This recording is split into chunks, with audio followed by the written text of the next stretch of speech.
Hello, my dear friends. This is Raj Kapoor. Now, this year has been challenging for many. And yes, that is throughout the world, not just in few parts of the world.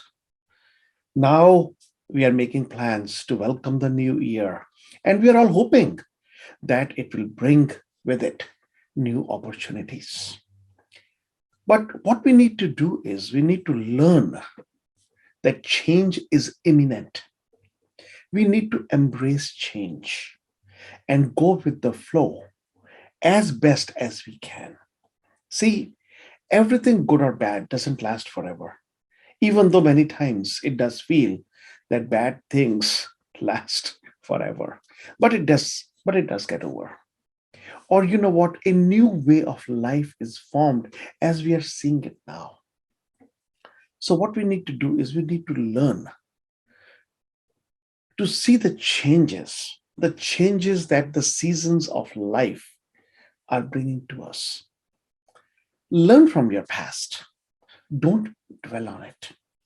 Live in the present, as that is all that you have right now. But do plan for the future, but never at the cost of the present. Now, this year is almost over. So, friends, what have you learned from it? It seems as if this year had just started and we were all making goals and wishing and hoping for a great year. And for many, it was a great year. There were challenges. For some, yes. For some, no. But what have you achieved? What progress have you made? So it is time to now pause and reflect before this year ends. If you have succeeded and progressed, excellent. Keep up the growth and keep on moving forward. But if you feel you failed or did not succeed at the level you wanted to, well, then what did you learn from it? What I would tell you is that don't sweep the failures or so called failures of life under the rug, but learn from those experiences. See, just having an experience, whether good, whether bad, is not enough. What you learn from that experience, what you become out of that experience, is what actually matters. So, as I said, time to pause and reflect. Because many times when we are going through our life, we rarely have time to pause and think of what has happened and reflect on what has happened. But now, this is a really important exercise. If you do not do it consistently, at least at the end of the year, because this will tell you how much you have grown, how much you have progressed. And then you start setting your vision on the new year, the progress that you need to make in the new year. See, measuring what you have done is imperative because that will tell you as a marker for your progress as to what you want to be, where you want to be. And so getting that is can only be done by pausing and reflecting. Now, many people ask me, what do I do at this time of the year? So in the last couple of weeks or so, I intentionally start pausing and reflecting on the year which is about to pass us by. Why do I do this? Because this gives me an idea of how much I have progressed, how much I have grown, how much difference I have made. Have I been on purpose most of the time or not? See, I believe life is about giving and making a difference while leading a fulfilling and satisfying life. Now, how do I do that? What I do is I go over my calendar. Now, I always keep a diary, which is right here actually. And in this, I keep my notes. Every day, I have my gratitude journal. I write what my tasks are, what my projects are. And then at the end of the day, I write my wins and what I can improve upon. And then a small note where I make the journal for the day. Okay. I also write a separate journal occasionally, but this is what my main diary is. Secondly, I have the online calendar, which I also take a look at. Two of these things. And then I take a look at the photographs that I had taken during the year. My iPhone is with me. Many times I will take photographs. I go over all that to see. So that starts jogging my memory as to what I have done. Many times we tend to forget things, but this is what brings them back. Now, the areas of life I contemplate on, and that is for me, you need to choose your own, are health and fitness, emotional life, social life, my financial life, my spiritual life, my relationships, but most importantly, my life vision leading to the quality of life that I'm leading and that I want to lead.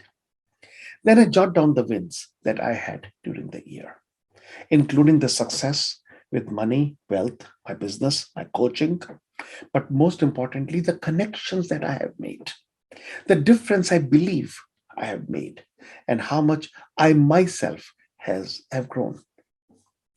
Then I take a look at what were the special moments during the year which I cherished. And after writing that down, it takes me down that memory lane, which is really important because that tells me that I have progressed. I am measuring from where I was to where I have gone, and now where I need to go. You see, I reflect on what I could have done better. Where could I have used my energies better? This gives me a guideline what to aim for in the next year. What are goals? Goals are dreams with a deadline. Many times we overestimate what we can do in one day, within 1 month, but we always generally underestimate what we can do in 1 year, in 3 years, in 5 years. So going back and reflecting is really, really useful. Now, when I go back, because I do this exercise every year, when I go back a few years, I realize that I have grown quite a bit. Sometimes when I look at 5 or 6 years ago, my life is completely different. I didn't at that time estimate that I could have made such a difference in my life and the lives of others that I have tried to make in these years. Because there's only so much that you can project. But once you look at the progress, that's when you know what you have done. And that encourages me then to set goals at a much higher level, which are going to move me out of my comfort zone, which are going to stretch me, which are going to make my life even better as to what I need to make. So, friends, take a look at your life right now. Why don't you take some time and reflect on the year that is about to pass us by? See what it taught you. What did you learn from it? What could you have done better? So, let's lay the foundation for the upcoming year and then build the goals around it. Now, what I would love for you to do is do it both for your personal life and your business or your job. Then, once you have done this and you have a whole picture in front of you for the full year, I'm telling you, you will have a very different perspective. Because many times, as I said, we tend to forget really good moments. And we tend to think, my goals are still the same. I made a little difference, little dent. But once you go through this exercise, it's going to make a huge difference, both in terms of your personal and your business or your job. Now, when you start setting your goals, as I said, those goals should be better than what you have achieved already. They should get you out of your comfort zone. They should start stretching you. Now, that is something which I will talk in another video with you as to how to set those goals for the new year, which can stretch you. But for right now, take some time, put it on your calendar, schedule it, because if you schedule it, you will do it. If you just push it, okay, I'll do it one day, that one day may never come. And it'll keep on pushing. Make it a priority because it is all about you. This is Raj Kapoor, present here for your better future.